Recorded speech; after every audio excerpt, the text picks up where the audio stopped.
You're holding your baby after a feed.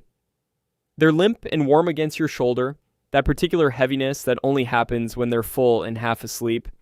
You're patting their back, waiting for the burp, thinking about nothing specific. And then, without a single warning sound, without any visible buildup, without even a shift in their expression, the entire feed leaves their body at velocity. Not a trickle, not a dribble, an arc. It clears your shoulder. It may have reached the wall. You stand completely still for a moment, processing what just happened, while your baby stares up at you with the calm, unbothered expression of someone who has absolutely no notes. Every parent who has been through this makes the same calls. The pediatrician who says some babies just do that. A relative who says, "Have you tried burping them differently?" The internet, which offers 17 product solutions and one mildly alarming forum thread. And then you go home with a stack of burp cloths the size of a small mattress, you stop wearing anything white, you develop a very specific holding angle, and you file projectile vomiting under things that are just happening now, and stop asking why. But gastroenterologists, neonatologists, and developmental neuroscientists have spent decades studying what is actually happening inside a baby's body during this event. And the answer is not a simple plumbing problem. It reaches into how the infant nervous system is wired, what the gut-brain connection looks like in a developing human, and what this spectacularly inconvenient behavior can reveal about the architecture of a baby's internal regulatory system before they can form a single word. The obvious explanation has a clean, satisfying logic to it. Babies projectile vomit because their digestive systems are immature. The muscle at the top of the stomach, the lower esophageal sphincter, is underdeveloped and floppy. Too much pressure, and contents go up instead of down. The anatomy supports the story. The valve isn't fully installed yet. Of course things come back up. This explanation is partially true. The lower esophageal sphincter in newborns genuinely is less toned than in adults, and it does normalize gradually over the first 6 to 12 months of life. But here is the specific problem with stopping the explanation there. If projectile vomiting were purely a pressure and volume issue, a bad valve under too much load, you would expect the pattern to be random. Proportional to feeding size, distributed across the day. It isn't. Researchers tracking vomiting episodes in infants found that they cluster by time of day, by feeding context, and in documented cases, by caregiver stress levels, entirely independent of how much the baby ate. A faulty valve does not care who is holding the baby. It does not respond to the emotional temperature of the room. Something else is driving the pattern. Something with far more sophisticated inputs than a full stomach. Your baby isn't malfunctioning. Your baby's body is responding to information, and the gut is the organ doing the listening. But here's where it gets stranger, because the organ that's actually running this process isn't the stomach. It's a nervous system you probably didn't know your baby had. Lining the entire gastrointestinal tract from the esophagus to the colon is a network of neurons so extensive and so functionally independent that researchers now classify it as a separate nervous system entirely. It's called the enteric nervous system and the work of Dr. Michael Gershon at Columbia University's Center for Neurobiology and Behavior, built across decades of research and formalized in the scientific literature on gut-brain communication, established it as the foundational framework for how we now think about digestive function and emotional regulation in tandem. The enteric nervous system contains approximately 500 million neurons. 500 million. To make that number land, that is roughly equivalent to the entire nervous system of a cat. Not a backup relay station for the brain, not a simple reflex arc. A complete independently operating system with its own sensory receptors, its own processing pathways, its own motor outputs, running on hardware that exists entirely inside the body cavity of your 8-pound infant. This system communicates with the brain via the vagus nerve, and crucially, that communication runs in both directions. The brain sends signals down to the gut, but the gut sends signals back up to the brain in roughly equal volume. Researchers measuring this traffic using gastrointestinal manometry combined with vagal nerve activity mapping, a technique that tracks pressure waves through the digestive tract in real time alongside the autonomic nervous system state, have found that the enteric system doesn't just respond to food, it responds to stress hormones, to cortisol, to the activation state of the sympathetic nervous system. When a baby's stress response fires, the enteric nervous system registers it and can trigger forceful retrograde contractions. The feed comes back up, not because there was too much of it, because the body's alert system just discharged. Think of the enteric nervous system as a second processor running in parallel with the brain. In a newborn, those two processors are still learning each other's communication protocols. What presents as a stomach problem is often a coordination problem, a signal that got loud enough in one system to produce a mechanical output in the other. Your baby isn't spitting up because they're full.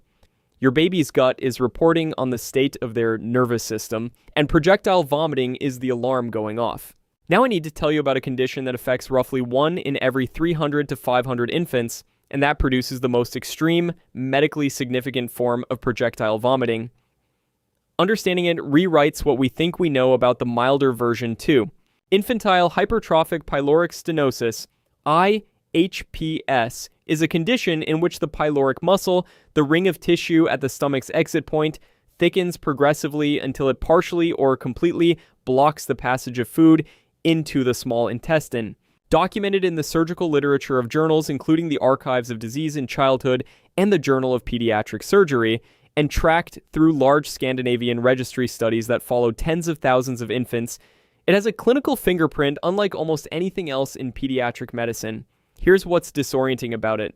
Babies with pyloric stenosis are born perfectly normal. They feed normally in the first weeks. They gain weight. They show nothing. Then, somewhere between the second and sixth week of life, exactly when most parents have exhaled and started to believe they've cleared the hardest stretch, the vomiting begins. And it escalates day by day, week by week in force and frequency. Researchers still cannot fully explain why the pyloric muscle hypertrophies in some infants and not others. Genetic factors, hormonal influences, and specific neuromuscular signaling pathways have all been implicated, but the complete picture remains contested. What this tells us about every infant is significant.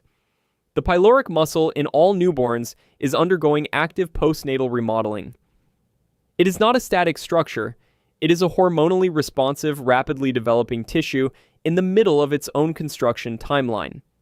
In most babies, that process stabilizes inside the normal range. In roughly 1 in 400, it overshoots.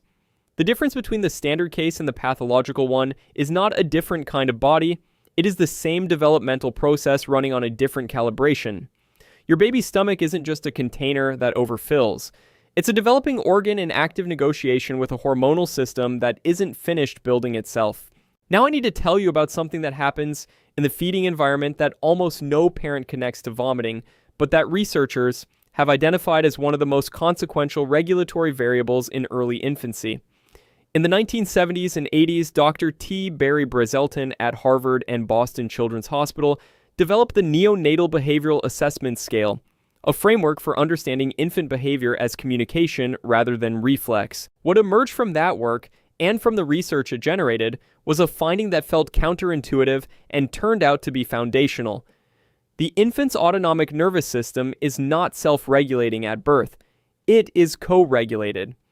The baby's cortisol rhythms, heart rate variability, digestive motility, these are stabilized externally primarily by the nervous system of the primary caregiver before the infant develops the internal architecture to hold them independently. Researchers studying the intersection of feeding anxiety and infant outcomes found that caregiver stress during feeding was a statistically significant predictor of reflux severity, independent of feeding volume or technique. The mechanism is not mysterious once you understand the enteric system.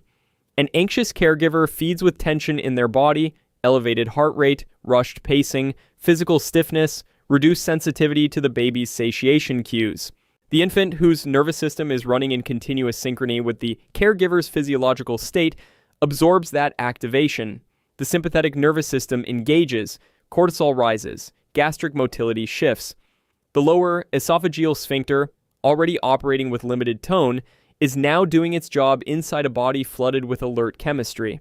The feed comes back up. The caregiver's anxiety spikes. The loop tightens and runs again at the next feed. The most evidence-supported intervention for mild to moderate infant reflux is not a positioning wedge, not a formula thickener, not a specific burping technique. It is caregiver regulation. When your nervous system quiets, their gut is more likely to quiet with it. You are not just delivering calories, you are delivering a physiological environment. Your baby isn't vomiting at you.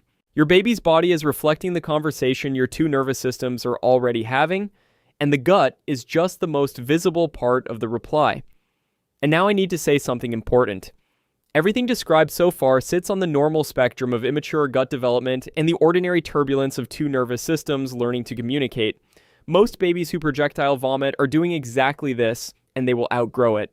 But there is a specific pattern worth knowing, because the window in which it matters is narrow. If you are noticing that the vomiting is increasing in force or frequency week over week rather than staying stable or improving, pay attention. If your baby vomits and then immediately behaves as though they are desperately hungry, rooting, crying, demanding to feed again, and then vomits again, pay attention. That specific sequence, the hungry vomiter pattern, is the clinical hallmark of pyloric stenosis. You may also see a wave-like rippling movement across your baby's upper abdomen in the moments before vomiting, which is the stomach visibly working against an obstruction. If you see blood or any green bile in the vomit, that is an immediate escalation. This is not a diagnostic checklist, and it is not a reason to panic. The vast majority of babies who spit up forcefully are doing so on the developmental curve and will be fully resolved before their first birthday. This is a reason to have a specific informed conversation with a pediatrician rather than accepting reassurance without it. If the pattern described above is present and emerging between weeks 3 and 8 of life, an ultrasound can diagnose pyloric stenosis non-invasively with high accuracy in a single appointment. When surgery is needed, the procedure, a pyloromyotomy, carries an excellent success rate. The window matters because the obstruction, if present, worsens over time, and the nutritional consequences compound quickly. You're the only person who has watched every feed, whether the pattern is changing. If the force is increasing, if they seem hungry the moment it's over, if something about this particular vomiting feels different from last week, that instinct is data. It belongs in the conversation with your doctor, not dismissed on the way out the door. Here's what all of this points toward, if you zoom out far enough. We tend to think of the digestive system as the most purely mechanical part of human biology. Intake, processing, output, a tube with valves, and timing. But in a newborn, the gut is doing something that no mechanical metaphor quite contains.